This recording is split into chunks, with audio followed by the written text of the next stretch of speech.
Hello student, जैसा कि हमारी बात हुई थी कि अपन नीट 2021 के लिए बायोलॉजी का सिलेबस स्टार्ट करने वाले हैं। ठीक है, तो आज से अपन पढ़ना स्टार्ट कर रहे हैं और स्टार्ट बिगिनिंग ही अपन ही बहुत ही कंसेप्ट वाले टॉपिक के साथ स्टार्ट कर रहे हैं, दैट इज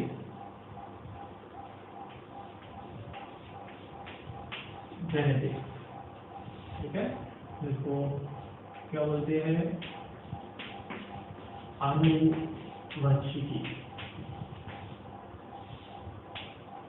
ठीक है, चलिए तो एनसीईआरटी का 12th की बुक में चैप्टर नंबर 5 है और आरबीएससी के अंदर अगर आप देखोगे तो इसको 12th के सिलेबस में 35, 36 और 37 तीन चैप्टर के अंदर डिवाइड किया गया है। ठीक है, चलिए तो अपन बात करते हैं। इसके अंदर आनुवंशिकी के अंदर दो तीन शब्द आएंगे। जैसे सबसे पहला शब्द आता है वंशागति, या क्या बोला जाता है, इनहेरिटेंस।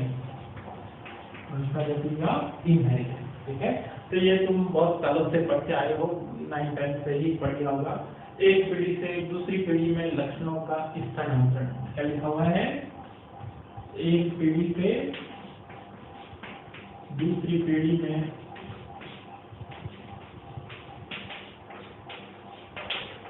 लक्षणों का स्थानांतरण।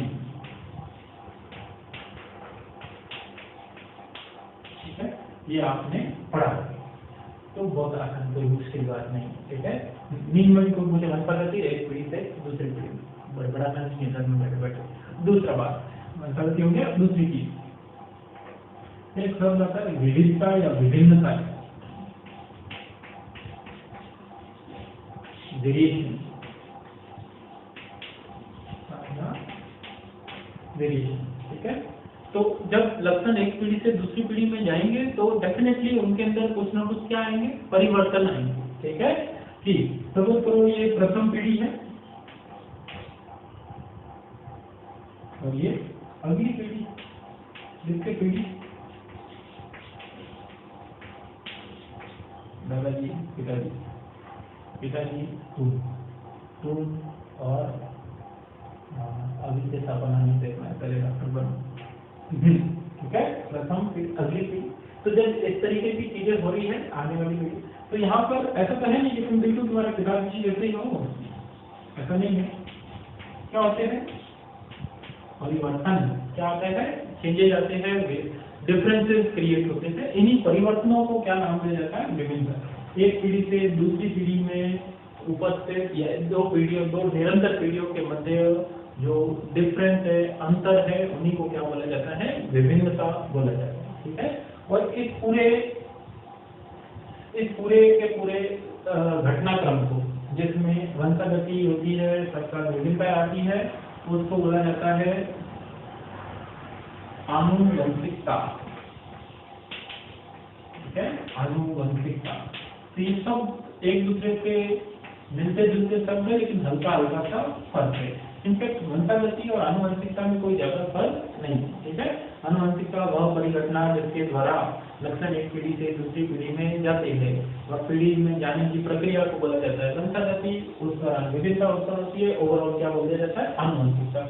आनुवंशिकता, वंशागति, विभिन्नता, इन सब के अध्ययन को क्या बोला जाता है, जेनेटिक्स बोला जाता है। ठीक है, वंशागति और विभिन्नताओं के अध्ययन को क्या बोला जाता है, आनुवंशिकी या जेनेटिक्स बोला जाता है। ठीक है, चलिए अब आगे बात करते हैं।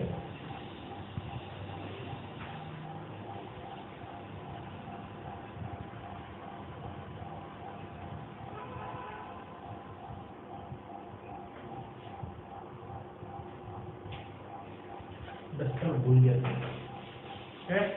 चलिए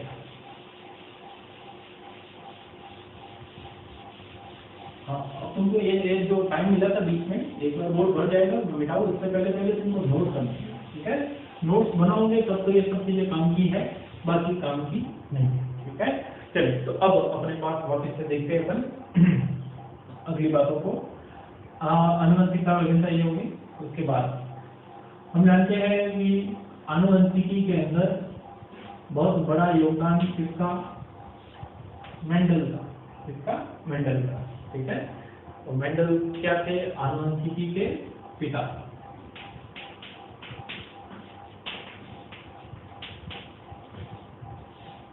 या आनुवंशिकी के जनक, फादर ऑफ जेनेटिक्स, ठीक है। मेंडल के बाद दूसरे पिता है, दूसरे पिता मतलब वो कुछ और काम किए होंगे, ठीक है। बेटसन, आधुनिक आनुवंशिकी के पिता, ठीक है। तो दोनों एक ही आनुवंशिकी के पिता नहीं, ठीक है। आधुनिक आनुवंशिकी के जनक, ठीक है। तीसरा मॉर्गन, क्रिकेट वाला नहीं, इंग्लैंड का कप्तान वो वाला नहीं, ठीक है। उसके चक्कर में मैंने पैसे बुआए ड्रीम 11 पे, बहुत सारे पैसे लगाए थे मैंने, तो कुछ नहीं हुआ, ठीक है। 15 रुपए का नुकसान, भारी नुकसान होता है तो ठीक है। हाँ, इनको कुछ और सुनी, प्रायोगिक आनुवंशिकी के जनक, एक्सपेरिमेंटल जेनेटिक्स के फादर, सबको फादर बनने का ओके। हाँ, नेक्स्ट मॉर्गन के बाद मेंडल, बेटसन, मॉर्गन और अगले गैरोल्ड। मानव के बारे में जो अध्ययन किया, मानव आनुवंशिकी व जैव रासायनिक आनुवंशिकी के जनक।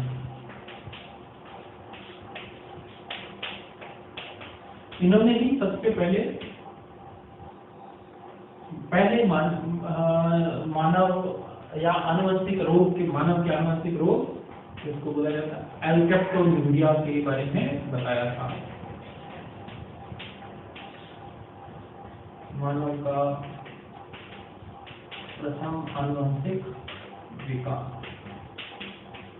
ठीक है। तो इनमें से जितने याद रख सकते हो रखना, लेकिन अपने को मेंडल को याद रखना ही रखना है, ठीक है। मॉर्गन वगैरह आगे और आएंगे जब हम बात करेंगे।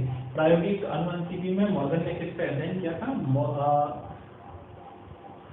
ड्रोसोफिला, किसके ऊपर अध्ययन किया था? ड्रोसोफिला, ठीक है। इसको नोट कर लेना, फिर मैं आगे चलो। नोट करने का एक ही तरीका, वीडियो को रोको और हाथों हाथ कॉपी पेन लेके बैठो, उसको नोट करो, क्लियर। अगर तुम स्क्रीनशॉट लेके बाद में नोट कर लेंगे तो बाद में बेटा कुछ नहीं होता, ठीक है। टाइम निकल जाता है, स्क्रीनशॉट भरे हुए पड़े रहते हैं, आज तक किसी की राज तुम नहीं उखाड़ पाए, ठीक है। पर्दाफाश नहीं कर पाए, हम लोग स्क्रीनशॉट ले लेते हैं, आगे वो पड़े रहते हैं, ठीक है। चलिए, बहुत सालों बाद जब तुम स्क्रीनशॉट वाला फोल्डर देखते हो तो पता चलता है यार ये सब मैंने इकट्ठा ही किया था, ठीक है। तो मैं नहीं चाहता मेरे सब्जेक्ट के साथ ऐसा हो, यार ये मैंने इकट्ठा ही किया था। चलिए, अब हम बात करते हैं असली आनुवंशिकी को समझने के लिए कुछ शब्दों की जरूरत पड़ती है, तो हम बात करेंगे शब्दावली या टर्मिनोलॉजी। असली आनुवंशिकी मतलब अभी तक भी असली ही पढ़ रहे थे, पर आगे ये शब्द बार बार आएंगे इस चैप्टर के अंदर, तो उनका मतलब अगर पता है तो जेनेटिक्स बहुत आसान हो जाती है। या चलिए, पहले चीज, सबसे पहला चीज हम सबका प्यारा जीन, बहुत सुना है, जब से बायोलॉजी के बारे में पता चला है 9वीं 10वीं 11वीं 12वीं। जीन होते हैं, कहाँ होते हैं? डीएनए के ऊपर होते हैं, ठीक है। होते क्या है एग्जैक्टली, जीन क्या होते हैं वो पता करना है, इधर आओ पता करते हैं। चलिए, पहली डेफिनेशन तो बहुत आसान है, पहली डेफिनेशन बहुत ही आसान है। आनुवंशिकी की इकाई क्या है? आनुवंशिकी की इकाई, इससे आप क्या समझे? ये दार्शनिक वाली बात हो गई, एक सब मुंह आया है, ऐसे ही आनुवंशिकी की इकाई। अब आगे चलते इससे समझ में आता दूसरी, जीन कहाँ पर है? डीएनए। और डीएनए क्या है? डीएनए को अगर रासायनिक रूप से बोलूं तो डीएनए किससे बना हुआ है? तुमने नाम सुना होगा पॉलीन्यूक्लियोटाइड चेन। क्या होती है? Polynucleotide chain. तो डीएनए या जीन क्या है? न्यूक्लियोटाइड का अनुक्रम है, सीक्वेंस ऑफ न्यूक्लियोटाइड, न्यूक्लियोटाइड का क्रम, ठीक है। ऐसा लिखते हैं ATPG और ATPG लाइन से लिखो ना, ऐसा जरूरी नहीं होता है, ठीक है। एडमिन वन थाइमिन साइक्लिन ऐसा बार बार लिखना जरूरी नहीं होता है, ठीक है। वो कोई भी क्रम में हो सकता है।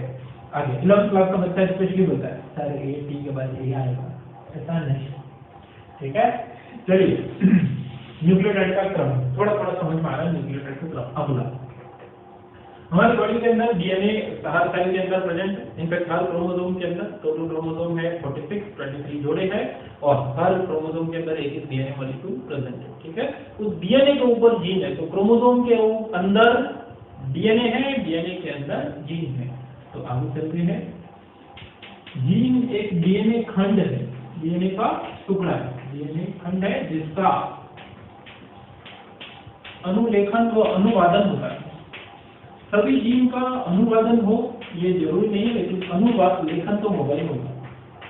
Transcription and translation, transcription and translation, जिसका अनुलेखन व अनुवादन होता है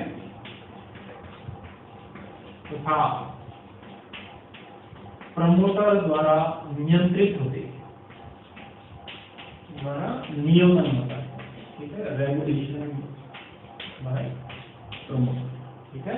तो अब आसान होना चाहिए डीएनए का टुकड़ा। अब समझो इधर ये तुम्हारा क्रोमोसोम, ठीक है। हाँ ऐसा लोनली वाला भी क्रोमोसोम होता है, लेकिन वो केवल चाइल्ड रीजन के टाइम होता है, बाकी टाइम का क्रोमोसोम ऐसा। इस क्रोमोसोम के अंदर क्या है? डीएनए, डीएनए है और इस डीएनए के ऊपर क्या है? जीन। ये समझ करो ये जीन ए बी पी क्यू ऐसे एबीसीडी थोड़ी सी कोई सा भी हो सकता है, पी फिर क्या होगा? क्यू, ठीक है। ए बी पी क्यू इस तरीके के जीन है, कोई दिक्कत नहीं।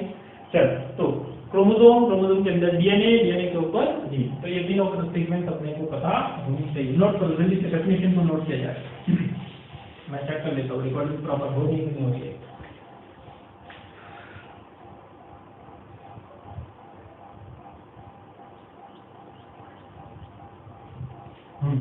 सही बात है।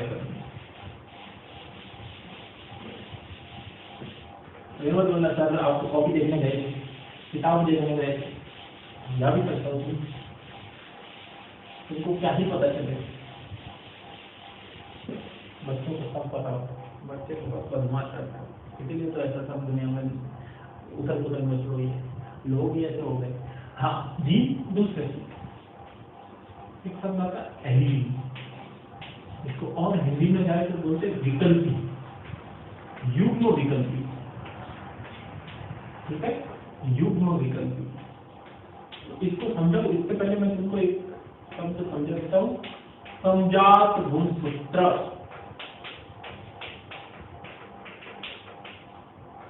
समजात गुणसूत्र, ठीक है भाई। चलिए इधर देखो, होमोलोगस क्रोमोसोम क्या बोला जाता है? Homologous chromosome.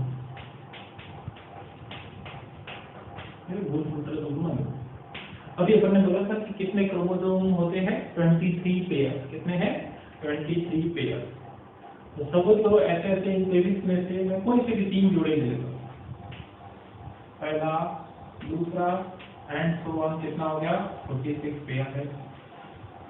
एक पेयर या एक जोड़े के जो 2 सदस्य है, ये और ये, ठीक है, इस सदस्यों में से इस क्रोमोसोम पे अगर इस जगह पर हमारी त्वचा के रंग का जीन उपस्थित है, तो इस दूसरे सदस्य के ऊपर भी रंग का जीन उपस्थित होगा, ठीक है। क्लियर? और कोई दूसरा जीन है, यहाँ पर सपोज करो हमारे बालों के रंग का या हेयर ग्रोथ का, ठीक है, वो जीन उपस्थित है, तो इसके ऊपर भी उस जगह पर, मतलब इसके जस्ट सेम जगह पर क्या उपस्थित होगा? बालों के रंग वाला जीन भी उपस्थित होगा, ठीक है। कहने का मतलब एक जोड़े के दोनों गुणसूत्रों के सभी स्थानों पर समान जीन उपस्थित होते हैं। एक जोड़े के दोनों गुणसूत्रों के समान स्थानों पर समान जीन उपस्थित होते हैं, इसीलिए ऐसे गुणसूत्रों को क्या बोला जाएगा? समजात गुण। यहाँ पर सपोज करो हाइट का जीन है, तो यहाँ पर भी कौन सा जीन प्रेजेंट होगा? हाइट का जीन ही उपस्थित होगा। ठीक है, चलिए, तो हमारे पास जो गुणसूत्र होते हैं वो कैसे होते हैं? समजात गुणसूत्र।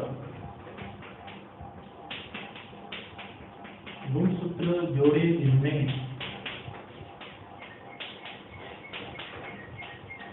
सभी स्थानों पर समान जीन उपस्थित,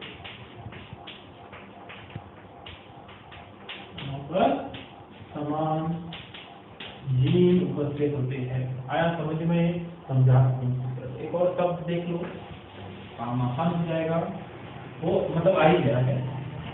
लोकस। गुणसूत्र पर जीन की स्थिति, गुणसूत्र पर जीन की स्थिति क्या कहलाती है? लोकस कहलाती है। ठीक है, तो गुणसूत्र पर जीन की स्थिति को अपन ने नाम दे दिया, लोकस नाम दे दिया। बढ़िया, चले आगे, चलो आगे चलिए। इसलिए भी सभी लोकस पर, मतलब सभी लोकस पर समान जीन, इसलिए होमोलोगस बोल सकते हैं। ठीक है, रिलेट करके याद रख सकते हैं। अब बात करते हैं एलील या विकल्पी की। अगर मैं बोलूं कि जीन और एलील एक ही चीज है तो कोई गलत नहीं है। ठीक है, आगे अपन इसको और क्लियर करेंगे। अभी देखो एलील क्या है? एक जीन के अल्टरनेटिव फॉर्म, एकांतरित रूप, एक जीन के एकांतरित रूप को क्या बोला जाता है? एलील। ठीक है, एकांतरित रूप से क्या मतलब हुआ? अभी अपन ने बात किया था कि समजात गुणसूत्रों में समान जगहों पर समान जीन उपस्थित होते हैं। ठीक है, इधर देखो फोकस करो, ये क्रोमोसोम नंबर 5 का जुड़ा है और यहाँ पर हाइट का जीन है। मैं बोल रहा हूँ हाइट का जीन। तो हाइट का जीन मेंडल के अकॉर्डिंग ऐसे ऐसे हो सकते हैं। ठीक है, तो जीन का एक रूप ये है, एक रूप ये, दोनों रूप एक ही है। लेकिन कुछ कुछ पाठों में अपन देखेंगे कि हाइट का जीन ऐसा है, तो भले ही ये थोड़ा सा अलग दिख रहा है, पर है तो प्लांट की हाइट का जीन ही। ये हाइट ज्यादा हाइट को लाएगा, ये प्लांट की हाइट को रोक देगा। ठीक है तो हाइट का जीन ही। तो इस जीन के दो अलग अलग रूप हो सकते हैं। ठीक है, जीन के एकांतरित रूप, इन्हीं एकांतरित रूप को क्या नाम दिया जाता है? एलील बोला जाता है। क्लियर? तो अब तुमको समझ में आना चाहिए कि हमारे अंदर एक जीन के कितने एलील होंगे? 2 एलील, क्योंकि एक तो इस गुणसूत्र पर, एक इस गुणसूत्र के ऊपर। हम किस तरीके के जीव हैं? द्विगुणित 2n। अगर कोई 3n होता तो इसके अंदर ये तीसरा क्रोमोसोम भी होता। ठीक है, तो उसके अंदर हो सकता है इस तरीके का होता या इस तरीके का होता, तो उसके अंदर 3 एलील होते। लेकिन द्विगुणित जीवों में, नोट कर लेना, द्विगुणित जीवों में एक जीन के अधिकतम 2 ही एलील उपस्थित होंगे। ठीक है, बात समझ में आया? चलिए आगे, जीन क्या था, एलील क्या था, ये सब मैंने तुमको बता दिया है, इनको नोट कर लेना। अब आगे चलते हैं। अब जीन और एलील से ही 2-3 शब्द निकल कर आए। 2-3 शब्द जैसे सुना होगा शब्द समयुग्मजी, इसी तरीके से तुमने सुना हुआ है विषम युग्मजी। ठीक है, और एक जो नहीं सुना होगा शायद, अर्धयुग्मजी। समयुग्मजी, विषम युग्मजी, अर्ध, क्या बोला जाता है? होमोजाइगस। क्या बोला जाएगा? हेटेरोजाइगस। क्या बोला जाएगा? हेमीजाइगस। Homozygous, heterozygous, hemizygous. ठीक है, चलिए, तो जब कहीं पर किसी जीव के अंदर जोड़े के जो एलील के या जीन के जोड़े हैं, उस ये दोनों सदस्य अगर समान हो तब उसको क्या बोला जाएगा? समयुग्मजी अवस्था बोला जाता है।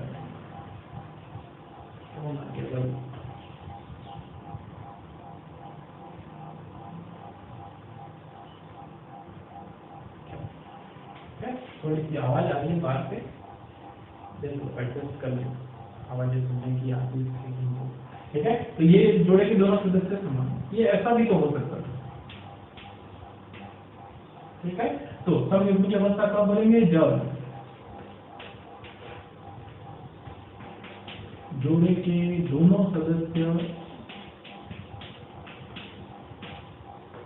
समान, ठीक है। अगर ऐसी अवस्था होती है कि एक सदस्य तो ऐसा है, दूसरा सदस्य ऐसा है, ठीक है, तो उसको क्या बोला जाएगा, विषम युग्म। जोड़े के दोनों सदस्य असमान, ठीक है। और अर्ध युग्मजी, नाम से ही समझ में आना चाहिए, ऐसा युग्मनज जिसमें एक ही सदस्य हो, ठीक है। जब एक ही एलील उपस्थित या एक ही सदस्य उपस्थित हो, ये दोनों एलील है तो ये जोड़ा हो गया।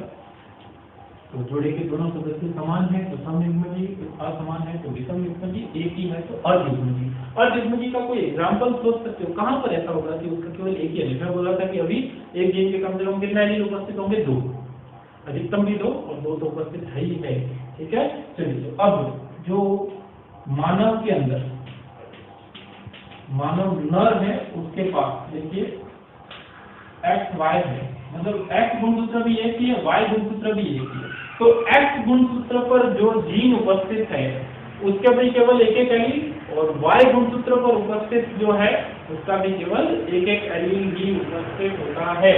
मतलब लिंग गुणसूत्र या लिंग सहलग्न जीन बोला जाता है। लिंग सहलग्न जीन जो होते हैं वो सब किसके उदाहरण होते हैं, अर्ध युग्मजी के उदाहरण होते हैं, ठीक है। अच्छा, अभी ऐसे दो जोड़े के दो सदस्य आते कहां से है, तो एक तो आता है फीमेल साइड से, एक आता है मेल साइड। ये सब पढ़ा है तुमने।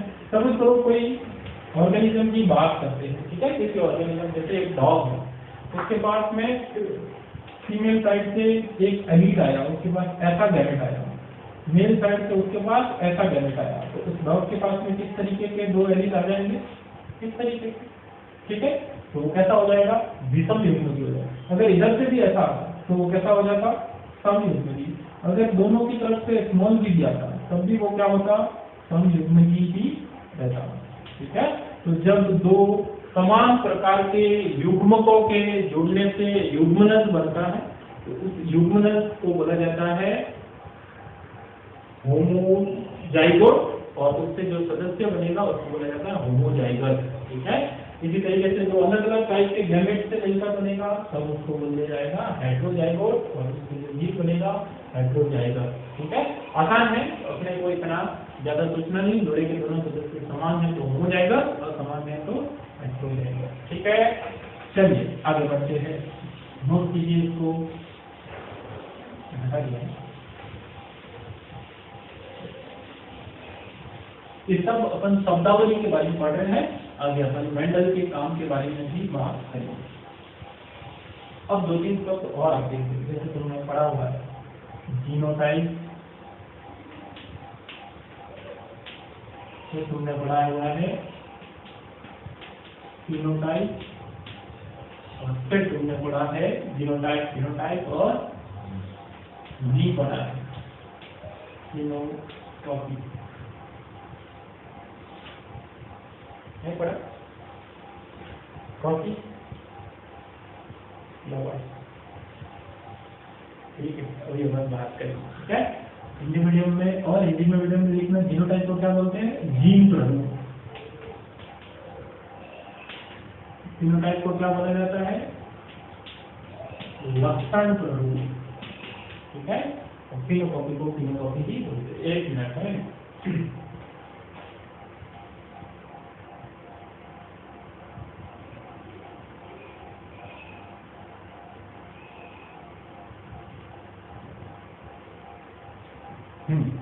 जीनोटाइप, फिनोटाइप और फिनोकॉपी। इधर देखो, मैं बोलूं कि एक मटर का पौधा है, वो लंबा पौधा है, तो या तो ऐसा होगा या ऐसा होगा। बाहर से देख के तो नहीं बता सकते ना कि लंबा पौधा ऐसा है कि ऐसा है, ठीक है। मेंडल के अकॉर्डिंग तो ये दोनों ही लंबे पौधे हैं। तो किसी जीव का आंतरिक आनुवंशिकी आंतरिक आनुवंशिक संगठन, ठीक है, जेनेटिक कंपोजिशन या आंतरिक आनुवंशिक संगठन जो होता है उसको बोला जाता है जीनोटाइप। फिनोटाइप किसी जीव के अंदर किसी लक्षण का बाहरी स्वरूप या आकारिकी बोला जाता है, ठीक है। जैसे प्लांट की मॉर्फोलॉजी आकारिकी में अपन बात करते हैं, इसकी जड़ कैसी है, तना कैसा है, पत्तियां कैसी है, तो सेम बाहरी स्वरूप, जैसे कि भाई प्लांट लंबा है या बोना है, ये बाहर से देखकर बता सकते हैं। फ्लावर व्हाइट कलर के हैं या फिर पर्पल कलर के हैं या गुलाबी रंग के हैं, वो अपन बाहर से देखकर बता सकते हैं, ठीक है। अब फिनोकॉपी, इसके नाम में ही इसका मतलब छुपा हुआ है। ऐसी चीजें जो एक दूसरे की कॉपी है, और किसकी कॉपी है? फिनोटाइप की कॉपी, मतलब वे जीनोटाइप, ठीक है। इनफैक्ट अलग अलग टाइप के, अलग जीनोटाइप जो समान फिनोटाइप दर्शाते हैं। समान क्या दर्शाते हैं? फिनोटाइप दर्शाते हैं।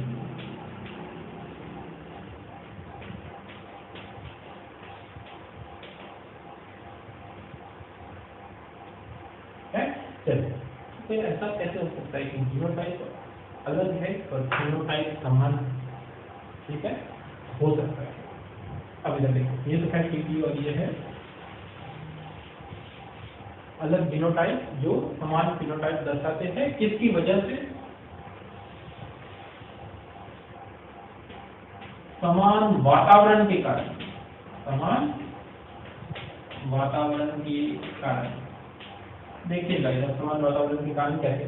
सपोज करो दो रैबिट है, ठीक है, जिसमें से एक ऐसा है और एक ऐसा है, ठीक है। ये जो है ये व्हाइट रंग का है, रैबिट मतलब खरगोश, व्हाइट खरगोश, और ये ब्राउन है, काला नहीं बोलना है, ब्लैक है। काला खरगोश देखा मर जाएगा, ठीक है। हाँ, ब्राउन खरगोश, ठीक है। अब इसको तो अपना व्हाइट कलर की, लेकिन अगर इसको अपन ने ठंडे एरिया में रख दिया, कम टेम्परेचर पे रख दिया, ठीक है, ठंडक में, तो देखा गया कि ये भी व्हाइट नहीं है।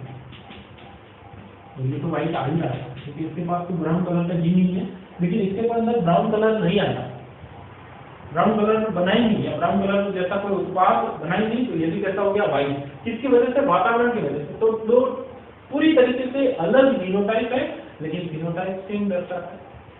किसके कारण? समान वातावरण के कारण। तो ऐसे दो अलग जीनोटाइप को क्या बोला जाता है? एक दूसरे की फिनोकॉपी बोला जाता है। तुमको कोई खरगोश बेचना है, तुमने देखा ठंडे ठंडे लेके आया, ठंडे ठंडे मतलब किसी ठंडी जगह से निकाल कर लेके आया, ठंडी जगह ठंडे परदेश से खरीद जगह से निकाल के नहीं लाया। हाँ, अब तुमने सफेद सफेद देखकर ले ली, कीमत है, कॉलोनी में शान बढ़ाएंगे।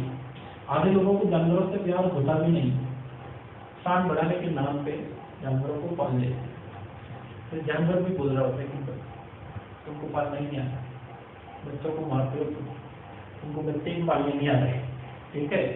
हाँ ठीक है, तो ले लिए। थोड़ी टाइम बाद देखा कि ये तो वाइट का वाइट ही था, हमने यहाँ कावड़ा पड़ता है, गर्मी लगती है, ये बुरा हो गया। अब जैसे ये बुरा लगा, तुमको लगा और बहुत धोखा हो गया है, पर नहीं, कोई धोखा नहीं हुआ है, कोई बाबा जी का चमत्कार नहीं आया है। तो सिंपली अब ज्यादा गर्मी है, ज्यादा उस गर्म वातावरण के कारण उसके अंदर का जीनोटाइप अफेक्ट हो गया है। फॉर्म लेके बैठना नहीं है कि रातों रात देखो व्हाइट खरगोश बुरा हो रहा है, ऐसा नहीं होता है, ठीक है। वो किसकी वजह से हो रहा है? जीनोटाइप की वजह से हो रहा है। तो आज के बाद कोई सफेद खरगोश लेकर आए तो क्या कर लोगे तुम? जीनोटाइप चेक कर सकते हो? नहीं कर सकते, ठीक है। चलिए, तो इतने सारे शब्द हैं, इनके बारे में भी पढ़िए, नोट कर लीजिएगा इसको आसानी से, तीनों आसान है।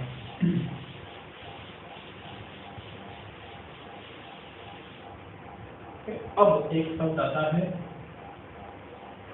True breeding line. कुछ शब्द ऐसे हैं जिनको इंग्लिश में याद रख लोगे तो अच्छी बात है, ठीक है। हिंदी में इनको बोला जाता है सत्य प्रजनक। ऐसे जीव या ऐसे इसमें जो अपने लक्षणों को लगातार कई पीढ़ियों तक स्थायी रूप से बनाए रख सकते हैं या स्थायी रूप से अभिव्यक्त कर सकते हैं, ठीक है।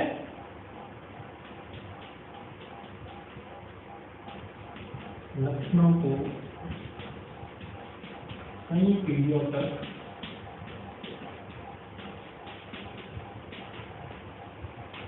स्थायी रूप से अभिव्यक्त करने की क्षमता में सक्षम।